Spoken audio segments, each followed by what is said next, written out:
तो हम last class में सम ऑफ टू नंबर करके देखे थे प्रोग्राम। तो वही प्रोग्राम को मैं यूज कर रहा हूँ और एक बार रन करके अगर देखना चाहे तो मैं फिर रन कर रहा हूँ इसको। तो enter first number 50, enter second number 70। लेकिन हमारे आंसर के हिसाब से 120 दिखाना चाहिए, लेकिन ये 5020 दिखा रहा है। तो क्वेश्चन है कि ये क्यों दिखा रहा है। इसको जानने के लिए हम और एक टैब ओपन करते हैं और यहाँ पे ऑनलाइन पाइथन कंपाइलर और एक ओपन कर लेते हैं। और यहाँ पे मैं एक मैसेज दे रहा हूँ कि इसको हटा देते हैं कि एक वैल्यू हम इनपुट करना चाहते हैं, A equal to input enter first number. तो यहाँ पे जो लिखा था ए में वही मैं दिखा रहा हूँ। ठीक है, A equal to input enter first number, तो वही लिखा हूँ मैं। और अब जानना चाहते हैं कि ए में वैल्यू क्या है। तो अगर ए में वैल्यू क्या है हम देखना चाहते हैं तो प्रिंट ए करने से वैल्यू दिखाएगा। लेकिन ये एक्चुअली ए किस टाइप का वैल्यू है वो अगर जानना है तो हमें एक फंक्शन का हेल्प लेना पड़ता है, जिसको कि हम बोलते हैं टाइप फंक्शन। तो हमें एक फंक्शन का हेल्प लेना पड़ेगा जिसको कि हम बोलते हैं टाइप फंक्शन। क्या है टाइप?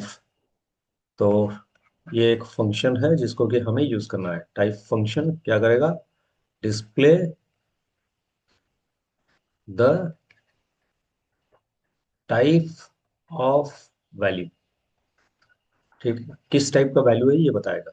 तो एक्चुअली आप जो कीबोर्ड से हम इनपुट कर रहे हैं, तो प्रिंट हमें लिखना है टाइप ए। तो हम जो भी इनपुट करेंगे वो वैल्यू जाके ए में स्टोर होगा, ए का वैल्यू दिखाएगा। और हम चाहते हैं कि ए किस टाइप का वैल्यू है वो देखना है। तो अभी रन करते हैं। Run, enter enter first number मैं दिखाया 50। तो अब अगर एंटर करूं तो प्रिंट ए के वजह से ए का वैल्यू दिखा देगा 50, और टाइप ऑफ ए के वजह से आपका टाइप दिखाएगा वो। तो अभी मार्क कीजिए कि हम जो भी वैल्यू इनपुट किए, अभी हम क्या वैल्यू इनपुट किए? 50।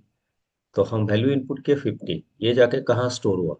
ये जाके स्टोर हो गया आपका ए के पास। ये वैल्यू आके स्टोर कहाँ हो गया? ए के पास।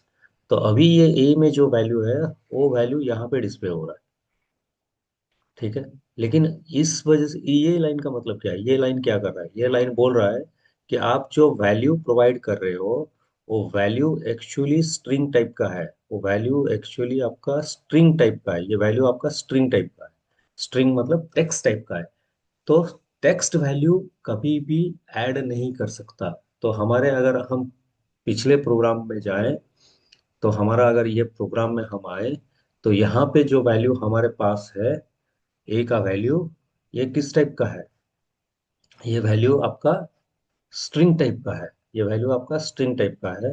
ये वैल्यू आपका स्ट्रिंग टाइप का है। तो पहले ए में कितना था? 50।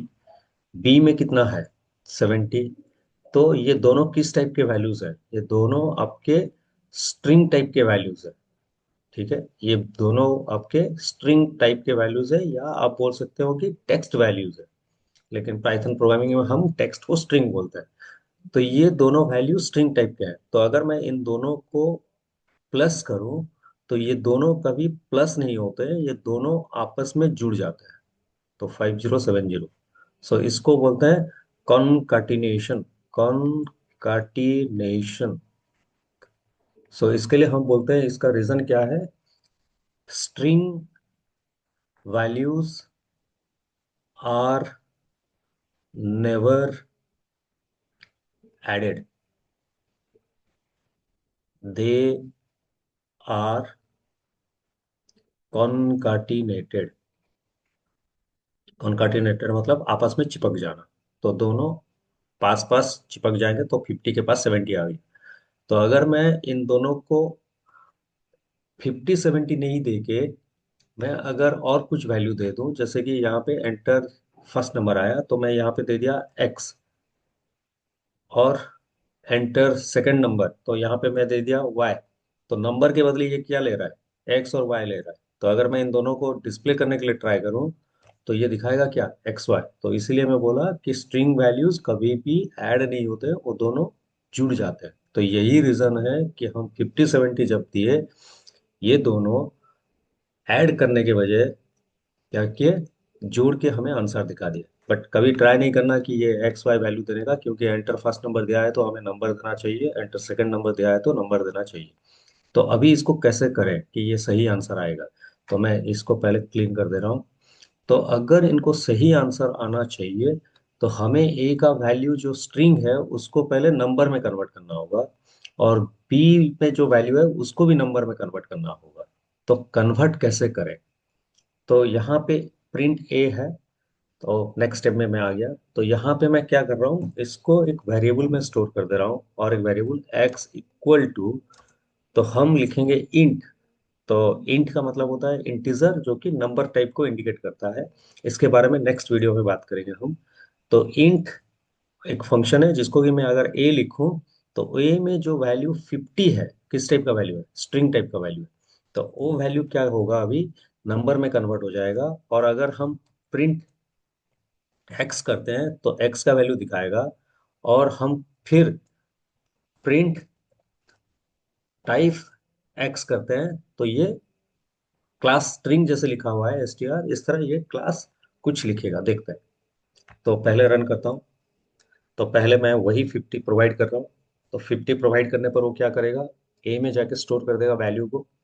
फिर प्रिंट ए की वजह से वैल्यू डिस्प्ले होगा, और बाकी चीजें मैं दिखा रहा हूँ यहाँ पे। तो एंटर मारा, तो देखिए अभी क्या हुआ एक्चुअली। तो आप जो वैल्यू 50 प्रोवाइड किए, ये जाके कहाँ स्टोर हो गया, ए पे।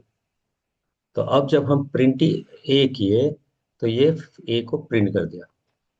और फिर हम जानना चाहते थे कि ए में किस टाइप का वैल्यू है। तो ए में किस टाइप का वैल्यू है, स्ट्रिंग टाइप का वैल्यू है। हम अभी क्या किए, इस लाइन की वजह से ए जो था स्ट्रिंग टाइप का, हम उसको इंटीजर में कन्वर्ट करके एक्स में स्टोर कर दिए। तो अब एक्स को प्रिंट किए, ठीक है। तो एक्स अब किस टाइप का है, इंटीजर टाइप का। कैसे, यहाँ पे इंट बता रहा है। तो इंट मतलब ये नंबर लेके काम करेगा, str मतलब ये टेक्स्ट लेके काम करेगा।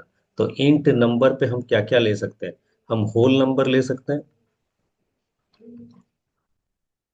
प्लस हम डेसिमल नंबर भी ले सकते हैं। ठीक है, होल नंबर क्या होता है, 5, 7, 120, 1239। डेसिमल में 3.14, 12.23, 17.65। तो ये सब डेसिमल नंबर होता है। तो जो पाइथन में इंट इंडिकेट होता है, वो दोनों टाइप के नंबर्स को एक्सेप्ट करता है। तो अभी आपको मालूम चला इसमें कि हम एक स्ट्रिंग को नंबर में कैसे कन्वर्ट करें, और क्योंकि हमें नंबर में कन्वर्ट करना आ चुका है, हम उसको डायरेक्टली अभी सम कर सकते हैं। तो अभी के लिए इतना, नेक्स्ट वीडियो में नंबर को कन्वर्ट करके चेक करते हैं। ठीक है।